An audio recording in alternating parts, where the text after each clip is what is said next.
പരാമർശമുണ്ട് ആദ്യം. ദൈവപുത്രനും ലോകരക്ഷകനുമായി യേശുദേവന്റെ പരസ്യ ശുശ്രൂഷാകാലത്തെ അത്ഭുത പ്രവർത്തനങ്ങളിൽ ചിലതാണ് കവിതയിൽ പരാമർശിക്കുന്നത്. കവിത ദൈവപുത്രൻ്റെ കർമ്മകാണ്ഡം ഒരേട്. ശ്രീയേശുദേവന്റെ തൃപ്പാദധാരിനെ കൂപ്പി വണങ്ങാത്തോരാരു ഭൂവിൽ തൃക്കരത്താലല്ലോ മൃതനായോൻ ലാസറെ ജീവിപ്പിച്ചെഴുന്നേൽപ്പിച്ചതുലനാക്കി. കൈകുറിയോനെയും അന്ധനെയും പിന്നെ കുഷ്ഠം പിടിച്ചോനെയും അവിടുന്നല്ലോ രണ്ടാമതൊരു ജീവബന്ധാവിലേക്കു തൻ വീണ്ടും ആ കയ്യാൽ പിടിച്ചുയർത്തി. രക്തസാവക്കാരിക്ക് അർത്ഥന കൂടാതെ വിശ്വാസാൽ തൊട്ടപ്പോൾ ശുദ്ധി നൽകി. കനന്യക്കാരിക്ക് അവൾ വിശ്വസിച്ച പോലെ രോഗശമനം തൽപുത്രിക്കേകി.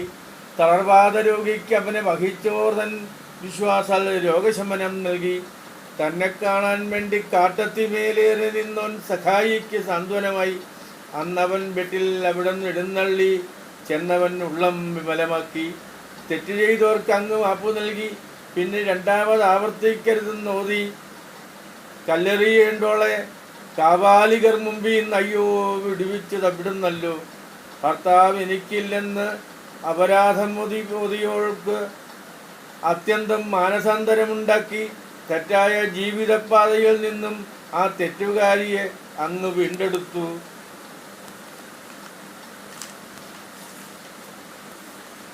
തെറ്റുപറ്റിപ്പോയി പശ്ചാത്തപിച്ചോനം പത്രോസിന് അങ്ങുന്നു മാപ്പു നൽകി.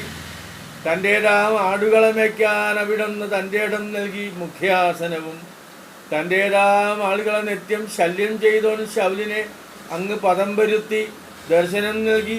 അനന്യാസിനന്തികയെ ചേർത്ത് ധന്യൻ പൗലോസാക്കി മാറ്റി. അത്ലവിശ്വാസിയായി തോന്നിച്ച തോമായെ വിശ്വാസിയാക്കി ഉറപ്പു നൽകി. പെട്ടയായോരവൻ വിരലെന്ന അനുഗ്രഹാൽ പെട്ട വേർപെട്ട പോൽ നേരെയാക്കി. ഹൃദയം തകർന്നവർക്കു നാഥനായുള്ള നീ യേശുവേ സത്യത്തിൽ ദൈവം തന്നെ. നീ കനിവർന്നീടിൽ മന്നിടം സ്വർഗീയ സുന്ദരം സൗഭാഗ്യപൂർണം നിത്യം.